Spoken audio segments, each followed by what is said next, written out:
श्री स्वामी समर्थ. जय जय स्वामी समर्थ. स्वामींचं नाव घेऊन मी आजच्या ह्या नवीन व्हिडिओला सुरुवात करते. येत्या 14 जुलै म्हणजेच मंगळवारी आली आहे ज्येष्ठ अमावास्या.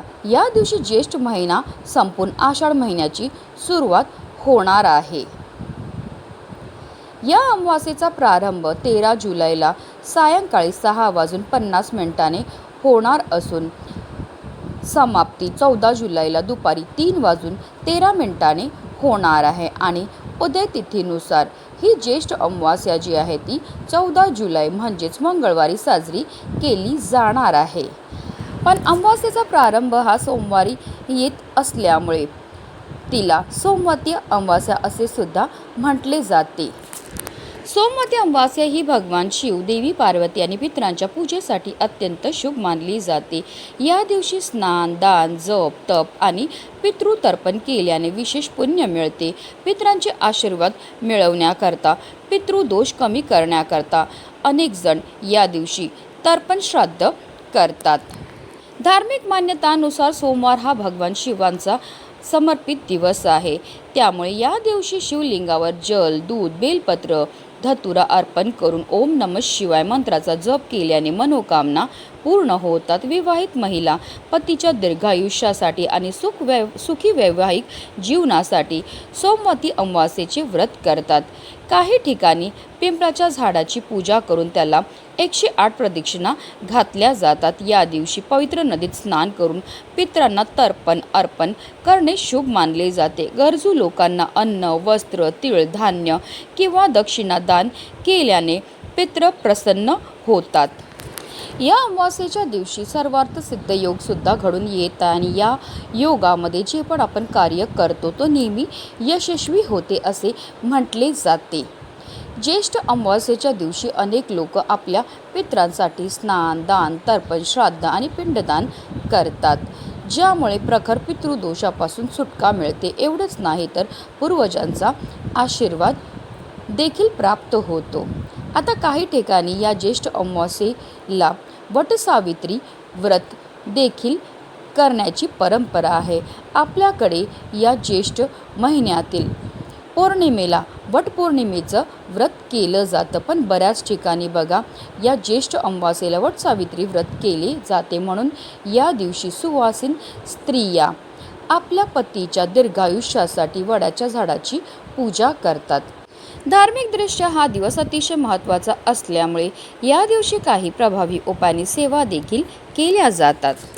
आणि म्हणूनच आज सोमवती अमावास्येच्या दिवशी तुम्ही काही नाही केलं तरीही चालेल, पण संध्याकाळी उंबरठ्यावर जाळा या तीन वस्तू जाळल्यामुळे आपल्या घरामध्ये असणारी जेवढी पण नकारात्मकता, इडापिडा, भांडणं, शत्रुपीडा, नजरबाधा, पितृदोष नष्ट होणारच आहे, पण आपलं 7 पिढ्यांचं दारिद्र्य नष्ट होऊन आपल्या घराची, आपल्या मुलांची, आपल्या पतीची भरभरून अशी प्रगती होणार आहे. तर त्या कोणत्या वस्तू जाळायच्यात, कोणत्या वेळेत जाळायच्यात त्याबद्दल सविस्तर आणि महत्त्वाची अशी माहिती मी तुम्हाला या व्हिडिओमध्ये देणार आहे. तर व्हिडिओ पूर्ण पहा. आणि जर तुम्ही माझ्या चॅनलवर नवीन असतील तर चॅनलला सबस्क्राईब करा आणि शेजारी बेल आयकॉनसुद्धा प्रेस करा, जेणेकरून तुम्हाला माझ्या नवनवीन व्हिडिओचं नोटिफिकेशन हे मिळत राहील आणि तुम्ही एक पण व्हिडिओ मिस करणार नाही. आणि कमेंटमध्ये ओम पितृदेवाय नमः लिहायला विसरू नका. अगदी तुमच्यापासून माझ्यापर्यंत प्रत्येकजण खूप मेहनत करतो, खूप कष्ट करतो, जेणेकरून आपल्या आयुष्यामध्ये सुख समृद्धी नांदेल. पण बराचदा काय होतं ना, आपल्या घरामध्ये काही दोष असतात किंवा आपल्यामध्ये काही दोष असतात, त्यामुळे सुद्धा आपल्याला कोणत्याही क्षेत्रामध्ये यश मिळत नाही. आपण मेहनत तर करतो, कष्ट तर करतो, पण आपल्या कष्टाला, आपल्या नशिबाची साथही मिळत नाही. आपल्या घरी पैसा तर येतो, पण आलेला पैसा टिकून राहत नाही. जर आपल्या घरामध्ये वारंवार भांडणं होत असतील, कलह होत असतील, आजार पण येत असेल, नवरा बायकोचं पटत नसेल की आपली मुलं खूप चिडचिड करतात, हट्टीपणा करतात, त्यांना केलेला अभ्यास लक्षात राहत नाही, की आपली मुलं खूप शिकलेली आहेत पण त्यांना मनासारखी नोकरी प्राप्त होत नसेल, मुलांचा विवाह जुळण्यामध्ये समस्या येत असतील, संतान प्राप्तीमध्ये समस्या येत असतील, तर या प्रकारच्या समस्या का निर्माण होतात? त्या निर्माण होतात आपल्यामध्ये की आपल्या घरामध्ये असणाऱ्या दोषांमुळे. जर आपल्याला की आपल्या घराला नजर लागलेली असेल, कुंडलीमध्ये राहू, केतू, शनी या ग्रहांचे दुष्प्रभाव असेल किंवा घरामध्ये वास्तुदोष असेल, पितृदोष असेल, तर त्यामुळे सुद्धा या प्रकारच्या समस्या आपल्या जीवनामध्ये निर्माण होत असतात. आणि या काही पवित्र तिथी आहेत आणि या तिथींना जर आपण काही प्रभावी उपाय केले तर त्यामुळे निश्चितच आपल्याला या सर्व दोषांपासून मुक्तता मिळण्यामध्ये मदतही मिळत असते.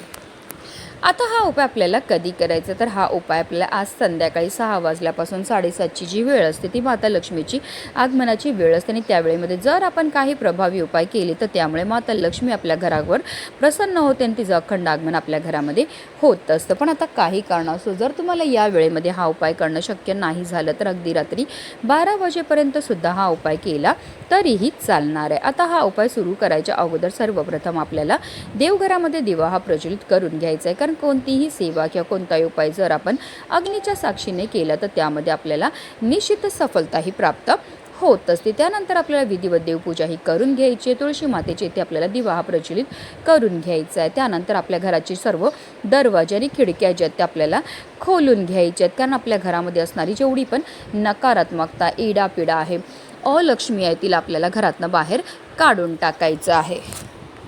आता हा संपूर्ण उपाय आपण देवघरासमोर बसून करणार आहेत. हा उपाय करण्याकरता आपल्याला एक मातीची पंतीही घ्यायची आहे. मातीच्या पंतीमध्ये सकारात्मक अशा लहरी असतात. मातीची पंती ही पंचतत्वापासून बनलेली असते. ते या मातीच्या पंतीमध्ये आपल्याला एक शेणाची गौरीही टाकायची. शेणामध्ये साक्षात माता लक्ष्मी निवास करते आणि घरामध्ये शेण जाळल्यामुळे आपल्या घरामध्ये असणारी जेवढी पण नकारात्मकता, इडापिडा आहेत, दोष आहेत, अलक्ष्मी आहे, ती घरातनं काढता पाय करून निघून जाते. आता या शेणाच्या गौरीवर आपल्याला 5 भीमसेनी कापूरच्या वड्या ह्या ठेवायच्यात. मी प्रत्येक उपायामध्ये नेहमी सांगत असते की आवर्जून आपल्याला भीमसेनी कापूरच वापरायचा आहे, कारण तो नैसर्गिकरित्या बनलेला असतो. त्याच्यामध्ये जे तत्व असतात ते आपल्यामध्ये आणि आपल्या घरामध्ये असणारी जेवढी पण नकारात्मकता, इडापिडा, ग्रहदोष, वास्तुदोष, पितृदोष दूर करण्याकरता अतिशय प्रभावी मानला जातो. त्याचबरोबर आपल्याला 5 लवंग आणि 3 हिरव्या वेलचीसुद्धा लागणार आहे. ज्या लवंग आणि हिरव्या वेलची आपण घेणार आहे ते व्यवस्थित पाहून घ्यायचे. त्या अखंड असाव्या, कुठेही तुटलेल्या, फुटलेल्या किंवा खराब झालेल्या नसाव्या. ज्याप्रमाणे लवंग आणि हिरव्या वेलची आपल्या जेवणाची चव वाढवतात, त्याचप्रमाणे आपलं भाग्य उजळायचं कामसुद्धा करत असतात. तसेच आपल्याला की आपल्या घराला लागलेली जी वाईट दृष्टी आहे ती दूर करण्याकरता सुद्धा अतिशय प्रभावी मानल्या जातात. त्याचबरोबर लवंग आणि हिरव्या वेलची ह्या माता लक्ष्मीला सुद्धा अतिशय प्रिय आहेत आणि जेव्हा पण आपण माता लक्ष्मीला प्रिय असणाऱ्या वस्तूंपासून काही प्रभावी उपाय किंवा सेवा करतो तर त्यामुळे माता लक्ष्मी आपल्या घराकडे आकर्षित होते. आता या लवंग आणि हिरव्या वेलची सुद्धा आपल्याला त्या मातीच्या पंतीमध्ये नेऊन टाकायच्यात. आपल्याला आता थोडेसे काळे तिळ घ्यायचे. तिळांची उत्पत्ती ही श्री हरिविष्णूंच्या घामापासून झाली होती. तसेच काळे तिळ हे आपल्या पितरांना सुद्धा समर्पित. तरी जेव्हा आपण काळे तिळांपासून काही उपाय किंवा सेवा करतो तर त्यामुळे आपल्या जीवनामध्ये असणारा प्रकारातला प्रकार, पितृदोष, ग्रहदोष, शत्रुपीडा, दारिद्र्य दूर होण्यामध्ये मदतही मिळत असते, कारण तिळांना दारिद्र्यनाशक असं सुद्धा म्हटलं जातं. आता हे काळे तिळ जे आहेत ते आपल्या घरामध्ये जेवढे पण सदस्य असतील त्या प्रत्येक सदस्याच्या डोक्यापासून पायापर्यंत आपल्याला 7 वेळा उतरवून घ्यायचे. त्याचबरोबर आपल्या संपूर्ण घरामधनं सुद्धा हे काळे तिळ जे आहेत ते फिरवून घ्यायचे. त्यानंतर हे काळे तिळ सुद्धा आपल्याला त्या मातीच्या पंतीमध्ये नेऊन टाकायचे. आता देवघरामध्ये प्रज्वलित असलेल्या दिव्याच्या मदतीने आपल्याला या मातीच्या पंतीमध्ये असणारा जो कापूर आहे तो प्रज्वलित करून घ्यायचा आहे. कापूर प्रज्वलित झाला की त्यामध्ये आपल्याला थोडंसं तूपसुद्धा टाकायचं आहे. तूप देखील माता लक्ष्मीला आकर्षित करण्याकरता अतिशय प्रभावी मानलं जातं. तूप टाकल्यामुळे प्रचंड धूर हा निर्माण होतो. काही वेळाकरता ही मातीची पंती जी आहे ती आपल्याला देवघरामध्येच ठेवायची. त्यानंतर ही मातीची पंती आपल्याला तिकडनं उचलायची आणि याचा जो धूर आहे तो आपल्या संपूर्ण घरामध्ये फिरवायचा. फिरवताना निरंतर आपल्याला ओम नमो भगवते वासुदेवाय नमः किंवा ओम पितृदेवाय नमः या मंत्राचा जप हा करायचा. संपूर्ण घरामधनं हा धूर फिरून झाल्यानंतर आपल्या मुख्य प्रवेशद्वाराच्या उंबरठ्याच्या बरोबर मधोमध नेऊन आपल्याला या मातीच्या पंतीला ठेवायचं आहे. जिथपर्यंत कापूर प्रज्वलते तिथपर्यंत निरंतर आपल्याला मंत्राचा जप हा करायचा आहे. जेव्हा आपण कापूरसोबत या वस्तू जाळतो त्याचबरोबर मंत्राचा जप करतो त्यामुळे आपल्या घरामध्ये असणारी जेवढी पण नकारात्मकता, इडापिडा, ग्रहदोष, वास्तुदोष, पितृदोष, अलक्ष्मी असते ती घरातनं काढता पाय करून निघून जाते आणि ज्या घरामध्ये कोणत्याही प्रकारचे दोष नसतात त्याच घरामध्ये माता लक्ष्मीचं आगमन हे होत असतात. या मातीच्या पंतीमध्ये असणारा कापूर शांत झाला की यामध्ये काही वस्तू असतील ज्या जळालेल्या असतील, काही नाही जळालेले असतील, तर त्या वस्तू ज्या त्या आपल्याला आपल्या घरापासून लांब नेऊन टाकायच्या. टाकताना फक्त काळजी एवढी घ्यायची की रस्त्यावर आपल्याला टाकायचं नाही, कारण आपल्या घरामध्ये असणारे जे दोष आहेत ते आपण घरातनं बाहेर काढून टाकले तर त्याचा त्रास जो आहे तो दुसऱ्याला झाला नाही पाहिजे. त्याचबरोबर जेव्हा आपण या वस्तू बाहेर फेकणार आहेत तर त्यानंतर आपल्याला मागे वळून पाहायचं नाही आहे. तसेच हा उपाय करताना आपल्याला कोणी रोखणार नाही, टोकणार नाही किंवा आपल्याला कोणाशीही बोलायचं नाही आहे. अशा रीतीने हा उपाय जो आहे तो आपल्याला अमावास्येच्या दिवशी करायचा. अतिशय प्रभावी असा हा उपाय केल्यामुळे आपल्या जीवनामध्ये असणारा प्रखरातला प्रखर पितृदोष, ग्रहदोष, शत्रुपीडा तर नष्ट होणारच आहे, पण आपलं 7 पिढ्यांचं दारिद्र्य नष्ट होऊन आपल्या घराची, आपल्या मुलांची, आपल्या पतीची भरभरून अशी प्रगती होणार आहे. म्हणूनच व्हिडिओ जास्तीत जास्त लोकांपर्यंत शेअर करा. श्री स्वामी समर्थ. जय जय स्वामी समर्थ.